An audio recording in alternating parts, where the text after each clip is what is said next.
Well, in today's My Home segment, we want to talk about the devastating effects the economy has had on owning a home. Now, chances are you, or even somebody you know, is facing foreclosure right now, facing losing their home.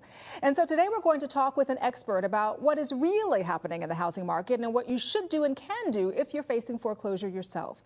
Joining us now this morning is real estate attorney Roy Oppenheim from Oppenheim Law. Roy, good morning to you and welcome to the show. Danielle, thank you so much for having me. You know, I'm so glad you're here because this is something that has affected a lot of people. I know millions of Americans are going through this, going through a foreclosure. What income bracket, though, would you say is being hardest hit right now? Well, that's a very interesting question. The reality is that most Americans really have never gone through a crisis like this before.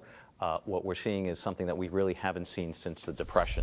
And so while most people would think that it's lower income and middle income people that in fact are facing foreclosure, what's interesting is that wealthy folks are 3 times more likely to end up in a strategic foreclosure than in fact other folks. That means that they are in fact making a volitional decision that they're going to fight the banks. You know, it's interesting because whether you're wealthy or not, even if your property value has plummeted, don't you feel like people feel like they have a moral obligation to pay their mortgage? And we all grew up thinking, Roy, that you do whatever you can to keep that roof over your head and to pay your bills. Danielle, that's fascinating. I think there's this double standard that has been created in part by the mortgage industry, the banking industry, and the government.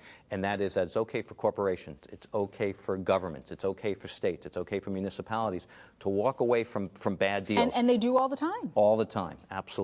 Yet the individual homeowner is supposed to be somehow stigmatized in the sense that they are not supposed to default from their mortgage, even if it's almost immoral for them to do so when their property values have plummeted and they're actually hurting the fabric of their own family. And so I think that people really have to get over this moral issue and do what's best for their family. How do you get them to take the emotion out of it, right, and deal with it, you know, as a business, as these businesses and corporations do? It's a fascinating question. The reality is that we try and get people in before they're in foreclosure so that we can actually strategically plan for them a way to get out of this particular hole. We try and fashion a personal bailout for each family. So we holistically look at their financial situation, and then we determine what their options are. But more importantly, we want to hone in on the fact that if someone is deeply underwater, that it's economically irrational for them to continue to pay for a mortgage that may take 20 years to come out of being in the hole. What is the first thing,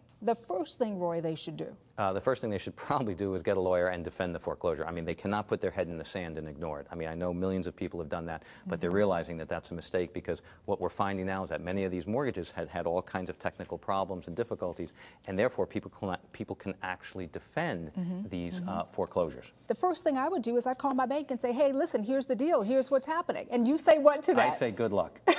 I say good luck. Many people do try that and they get very frustrated and they call us. But what happens is that the banks are there to make money. They're there to try and squeeze every single penny out of you, if at all possible. And so they will probably not be very helpful to you until such time that you actually miss a payment or two. I don't think people realize that you have to miss. Right. You can't be saying, I'm going to be missing or I'm in trouble. You actually already have to miss a payment. Danielle, you're absolutely right. I mean, the rules are so bizarre. I mean, you would think that if you went to someone and say, I'm in trouble, that they would respond to you when you're still making your payments. But the reality is that, at least up until now, banks have only been responsive and allowed you to then do a modification or a short sale when, in fact, you've missed a payment.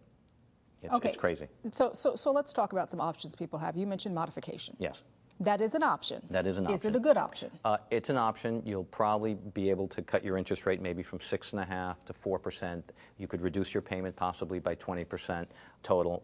The reality is you're probably not going to get much principal reduction at all. Those are wives' tales or kind of urban legends. For the most part, that really doesn't happen. But for some people, a 20% reduction in their monthly payment is fine. But if they're underwater, they have to ask themselves, are they really not just then renting their home? Are they really in any way going to be building equity? Is their home really going to somehow still be the American dream, or is it really just going to remain part of some nightmare that they've gotten themselves into? So let's say that doesn't work for you, the dreaded F, foreclosure. Right. You know, it's really not that dreaded because once you're in foreclosure, you can start asserting your rights against the bank. And by doing that, you have an opportunity to maybe save some money, you have an opportunity to get your feet back on the ground, and more importantly, you have an opportunity to get the bank's attention. And with that, you'll have mediation opportunities, you'll have opportunities to do a modification while in foreclosure, you may have an opportunity then also to do a short sale. And so all of a sudden, there are options that are available to you that really weren't clearly present when you were not in foreclosure. And a lot of people are opting for short sales. Tell me exactly what that is and what is that process? Well, first of all, the banks prefer a short sale because at least they get back at least maybe half of their original mortgage amount, so they then have that money in theory so they can make new mortgages and make money. But what a short sale is very simple. It's where you buy a home, let's say several years ago in 2005 for $200,000, and you borrowed $200,000, which is what people did, and now the home's only worth $100,000. Yet the mortgage is still $200,000, so you sell the home for $100,000. There's $100,000 missing. That's what we call the short, and that short amount is what the bank is going to lose, but at least they get $100,000 back at the closing. The reality is that a bank loses another 25 or 27% of the value of their mortgage if they go all the way to foreclosure. So it's in the bank's interest to actually do a short sale. It's also in the homeowner's interest because at the end of the day, in 2 years, the government will reinsure another mortgage loan for that family if they go out and buy another home. So the government is actually saying that short sales is a responsible approach for a homeowner. And so we do work with many families on making sure that an opportunity to do a short sale is available. But sometimes you don't want to leave your home. Sometimes you want to fight the bank. And what we're finding now is that many banks are in many ways responding to people who are fighting and now negotiating with the homeowner. Okay, but can the bank come after you for that other? I mean, or how does that work? Because then now you still are you being forgiven for that $100,000? That is the big question. Right. That's the 1,000-pound elephant or gorilla in the room. And so what we try and do is try and negotiate that possibility that the bank is going to come after you. All right, now, you know what, I know you're not a psychic, but what do you predict as we, go into 2011 and beyond with regards to the housing market, with regards to, financial institutions, because there are a lot of people who hope in some respect that there is a light at the end of the tunnel or, the pot of gold at the end of the rainbow?